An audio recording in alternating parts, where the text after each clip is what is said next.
We are on our week 2, and we are in a decidedly different situation. We are taking the 2003 Suburban versus the other. So this car, I don't even have. How about that? Let's start there. So roll the windows down. I have so many things wrong with this car. It has turned into just like a haul vehicle. Also, it's 747, and you're gonna notice like a different flow to how the traffic goes. Like literally, I'm turning onto this main street, and I'm already in the traffic jam. Um, that's why I be leaving like an hour. That's why I leave before 7, because it seems like most people in Montgomery are not on the road until like around 7 really on this road.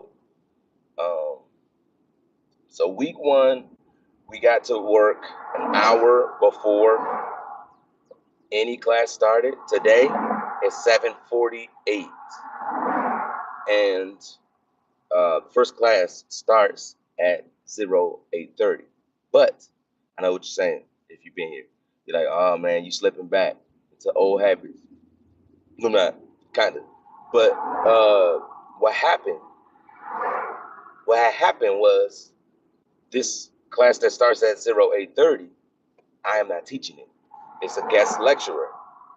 It's a series lecture called the Commandant Series.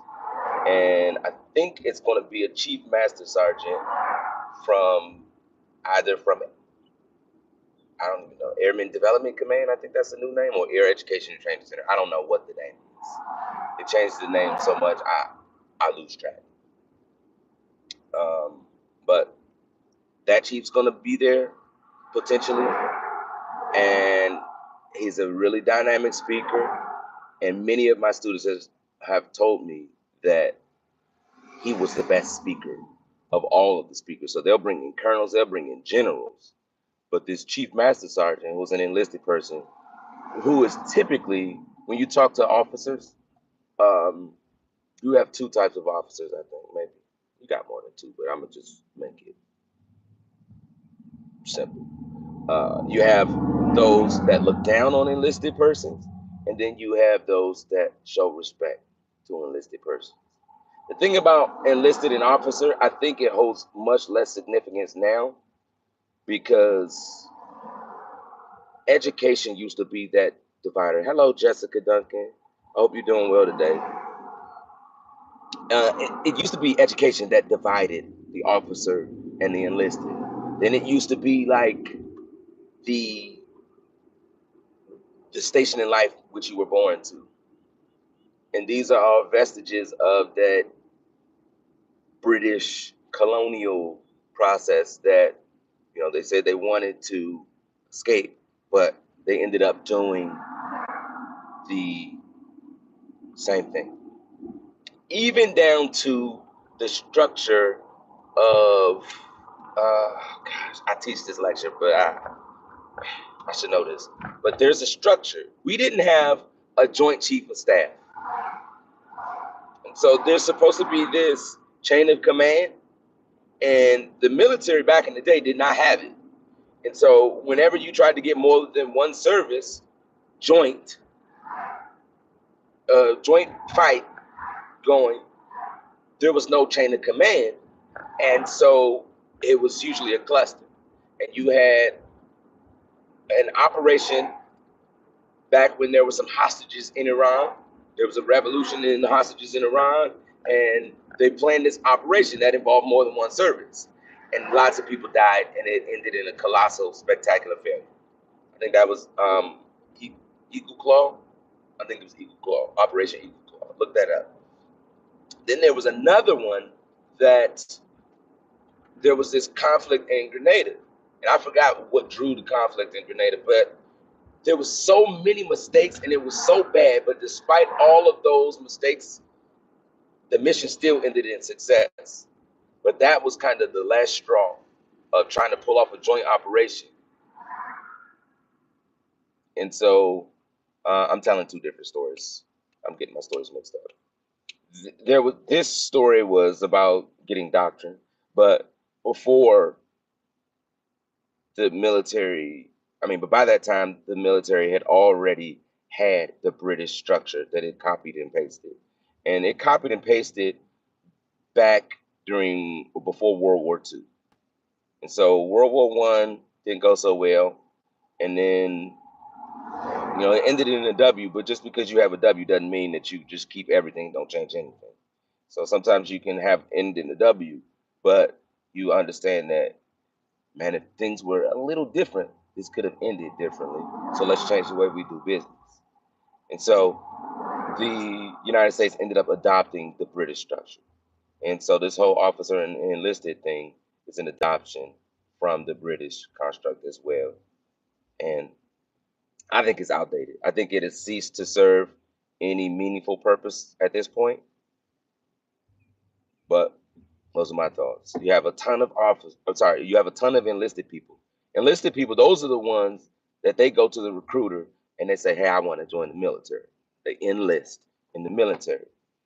The officers are the ones that are commissioned by the President of the United States. So I was commissioned back in 2008, and I think that was George Walker, George W. Second son George, and so yeah, my thing is I like to start and finish. I like symbolism and symbology, and so people were asking me, so you retire, technically if you retire at 20, you could retire with President Trump in office. You gonna get President Trump to sign your retirement orders? I said, nah, I get George W., the guy that signed me in. Not that I have anything for or against the president, because he's the commander in chief, and as such, you respect that military position and chain of command. That's what we just talked about. No matter who's in position, you're gonna respect the position. Sometimes you have to work for leaders that you don't necessarily respect. But anyway, digression. So it's 7:54, almost 8 o'clock. Here I am rolling in, bebopping. That's what they call it, bebopping. When a black person do something, I know they call it bebop.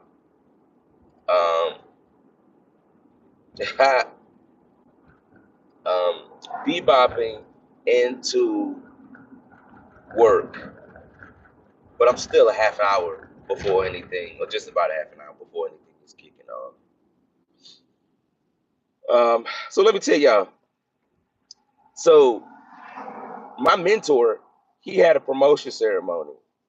And in this promotion ceremony, he asked me to put together a video. And really the video, like, he did all the work. He told the people, hey, I need you to make a video, and this is what I want you to do it on. And he said, but email this person. And I was that person. And my assignment was to put the video together and make it a special presentation for this promotion ceremony. So that's what I did. I put it together. I use Microsoft Clipchamp. And Microsoft Clipchamp is very basic. It's free. I don't even really know how to use it, honestly. I just know that if you click this file from this folder and slide it to the app, it just puts it in a position. And so that's what I did. And I did like some transitions, and I put some titles on there. And it was like this smash success. I guess people don't watch like edited videos, slightly edited videos. But it was like, oh my gosh, that video was amazing.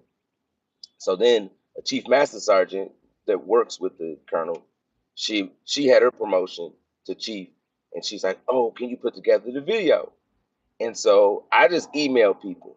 I did actually do a little bit more work for this one. And I emailed them and I told them this is what we want to talk about and this is how long it wants to be. And I got a decent amount of responses. She was under the impression that, because she's a kind of to herself person, that maybe a handful of people would respond. But a decent amount responded. And pretty much all of them followed instructions. And so I put hers together, same thing, just matched it together. And she gave a great response. She was crying. She was tearing in emotional after the video. So I was like, cool, mission success. And then now the commandant, who is the number one, he's getting ready to. This is his last class that he's going to be the commandant. And so now he's telling me we need Jackson or action. We need action to make us a video, um, put something together. And so it's funny how you can do things and you can get like a little reputation.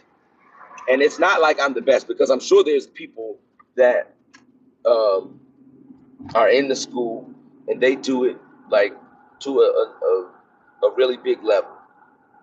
My little YouTube channel, if I was able to separate the music that I have on the channel versus what I did in the videos that I did, I probably have about 200 subs. That is crazy. Isn't it crazy? The reward, somebody said this. I feel like I didn't make it up. But the reward for good work is more work. And Umar Arda Yildirim says that is crazy, man. It is, and like I'm gonna put the videos on my channel. I'm gonna put them on my channel so y'all can see like the editing work, and it's nothing like spectacular. But again, they know a person, and it's the easy button. And sometimes people make decisions off of like what's easy, what's within reach. I feel like that's not necessarily the best way to make decisions, but a lot of times people make decisions that way because they don't really want to necessarily put a whole deal of effort. So for me, I'm a major, right? That this rank right here, that's a major. That look gold, it's supposed to be gold. At one point it was gold, but that's an oak leaf cluster. And that signifies that I'm a major. So I'm a field grade officer. The grade is 04, officer 4. So I capped up to level 4. And my goal coming into the military was to cap out at 06. But time and circumstance happened, and it looks like I'm probably capping at 04.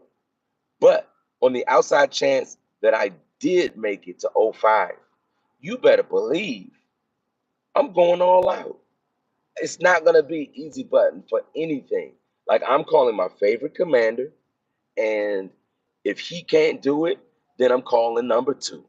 And if number 2 can't do it, then I'm calling one of my partners. One of my partners that's separated from the military, not even in the military anymore. They retired as a major.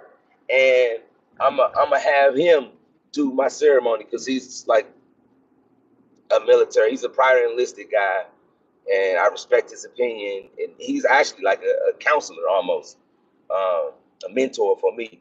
And so I'd ask him to do it. This person's not really dependable, so he is dependable, but he have let me down before. I will say that. So maybe that's a little bit of a risk. So I'm talking myself out of asking him. But he is my dog still to this day. But anyway, I am a handful of minutes from the gate. And if you've been here before, I want you to see the difference. I'm showing up at 8 o'clock. I want you to see the difference in how much time it takes me. I'll let you know when I reach like the back of the line to the front of the line to on the base. And you'll see the amount of time difference that's represented accessing the base just by showing up an hour later. It's crazy. But today, yeah. So I only have to teach one lecture today. So it says it doesn't matter, sir. If you care, job, trying to provide yourself, it's more important, I think. Yep. Yeah. Yeah. I got what you're saying, and I agree 100%. I agree. For me, nobody's gonna care more than I am, and so This is why I write my own performance reports. If I do a promotion, not a promotion package. If I do a quarterly award, like an awards package, I write it. I put it together. A lot of times I put it together, but recently I have been a little bit discouraged because I looked behind the curtain and it just looked like the system wasn't fair, and so I just I got off my grind. I don't know if y'all can see, but I changed the mustache around a little bit. I don't like it. I'm probably gonna shave it off. Um, but like when I was first getting the mustache, it didn't grow up like by my nose. It still don't grow all the way by my nose, and it still don't really connect fully in the middle. And so I had like one of them little sword fighter mustache, Zorro mustache, you know. And then I got the little soul patch underneath, um, and 5 o'clock shadow. It looks very hippie-ish, but don't worry. The Secretary of Defense, who I think was the highest level he achieved was Major. He also the current Secretary of Defense, guys, never achieved a rank higher than Major. Um, and so we talk about switching over from diversity, equity, and inclusion, which is, basically hiring minorities to do jobs that they may not be the most qualified for, to meritocracy, which is you hire the person based on who is the most qualified and who deserves it. So we're pulling up to the gate, and I'm gonna just leave it at that because anything else is asking for trouble. But I will just say, I could, in theory, be the Secretary of Defense one day as a major. And put some thumbs up on there. Y'all come. Typically, the average is like you come in there into the room and you stay for like a minute and 4 seconds. Like, what's he talking about? What's he talking about? Okay, don't care. Next, swipe. But before you leave, double tap it. It helps, I think, maybe. But okay, I'm pulling up to the gate, and I talked it up like it was gonna be this big traffic jam. And I talked it up like it was gonna be this huge traffic jam, and the line hasn't really stopped yet. Oh shoot! Missed it. All right. So still rolling. 8 o'clock. Rolling, rolling, rolling, rolling, rolling. I pulled straight up to the front. Never stop. Morning. Good morning. How you doing? Good. How are you? Outstanding. Thank you. Have a great day. You too. So the one thing that the SecDef that I do think he's getting right. There's a lot of things that he's been getting wrong, right? Sharing classified information over non-secure, unclassified means. That's not right. And I literally just completed some training for that. Um, and part of me was saying, as a joke, a little bit, that I feel like the entire force is going to be tasked with completing this training because of the security lapse at the top. But I think the timing is just coincidental, honestly. But part of the thing that I do fully believe the Secretary of Defense is dialed in on is lethality, like focusing on the lethality of the warfighter.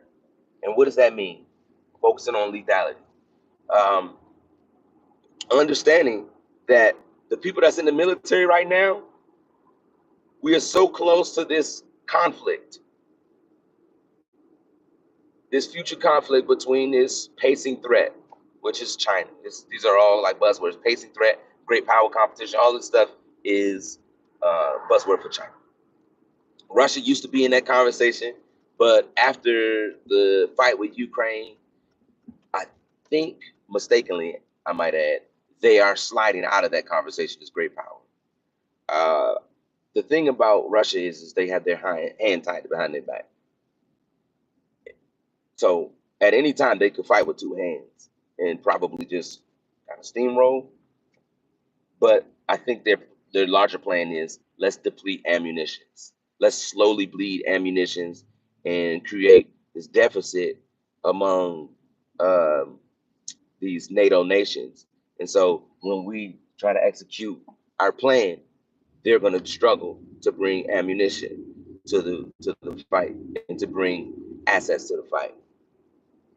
That's what I think their larger plan is, because World War III is probably kicking off. It's probably already on, but that's a digression. I was going somewhere with that.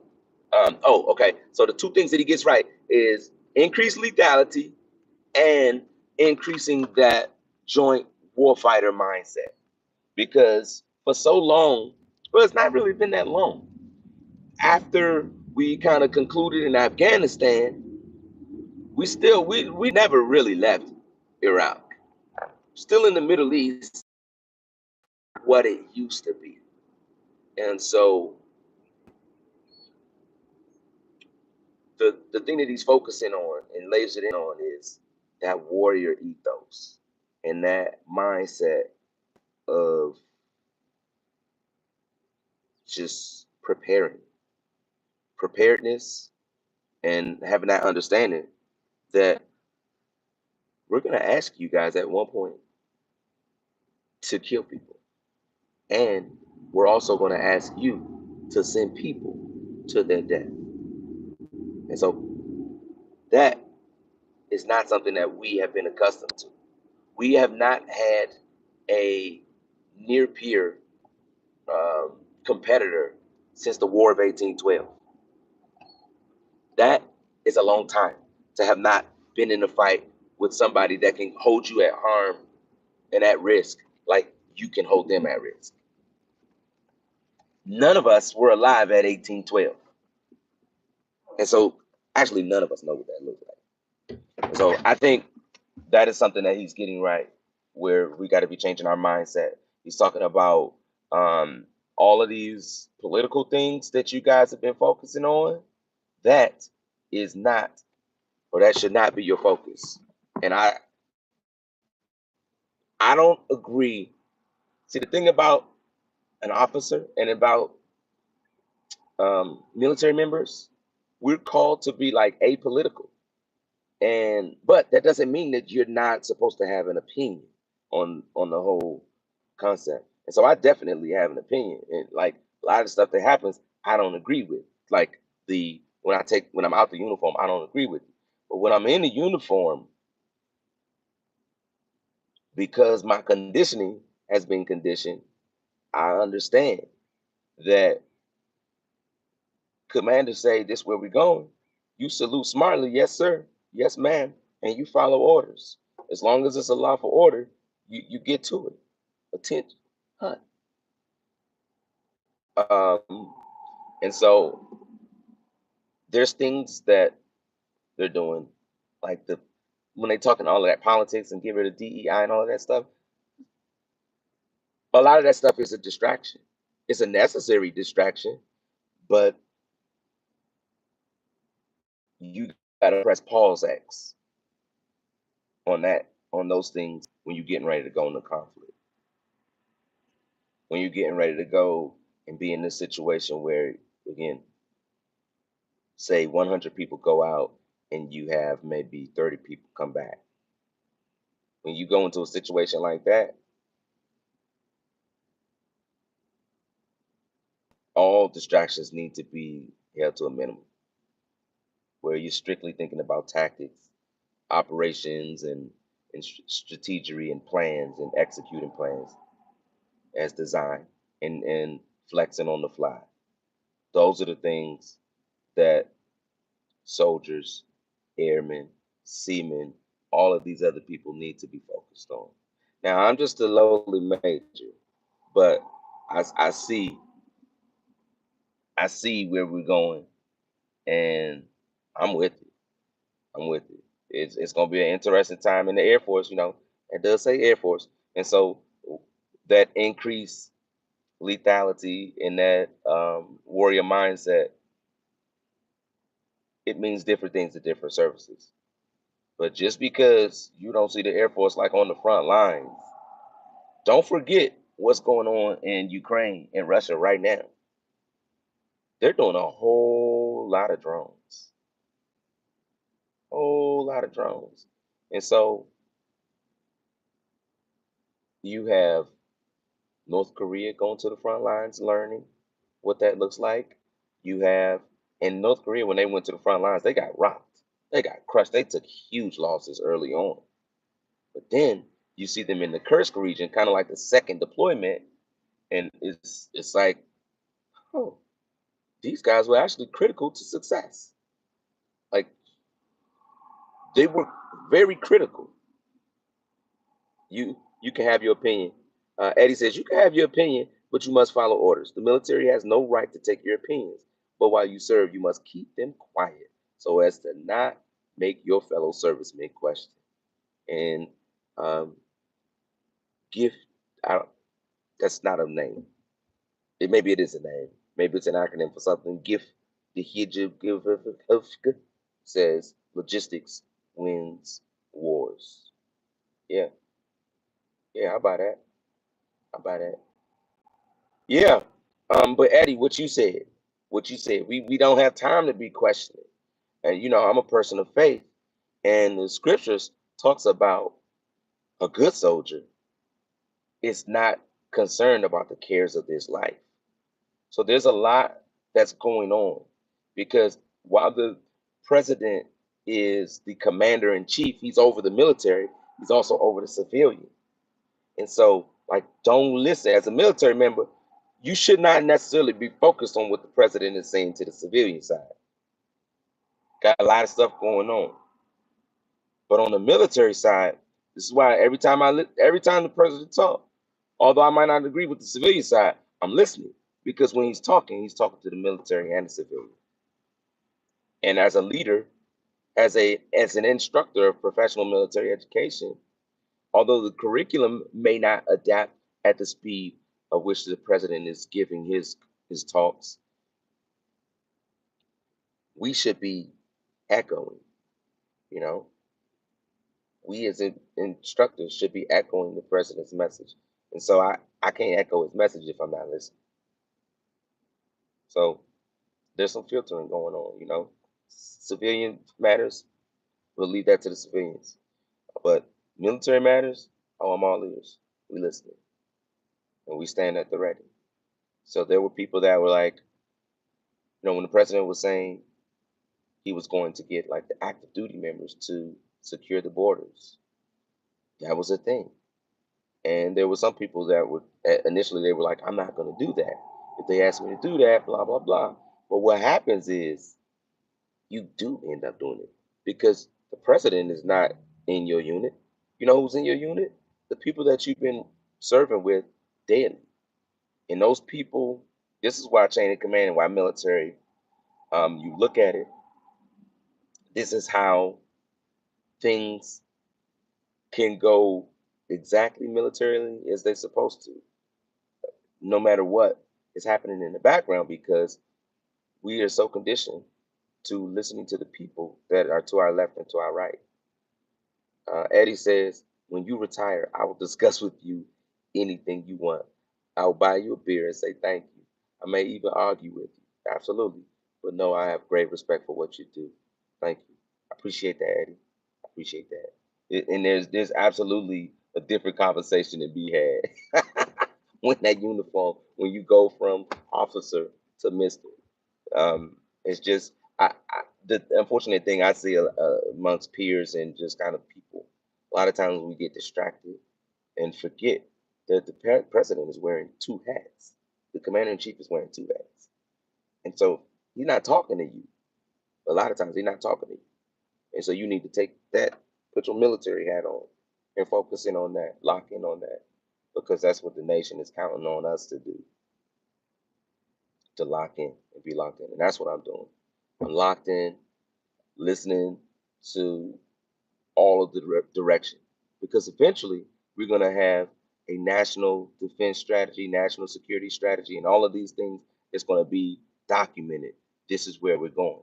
But in the interim, you don't just continue on the last strategy because that was the last president. So you need to listen to what he's saying and where he's going, and you need to anticipate and get in front of it. So that's what I'm doing. I'm getting in front of it.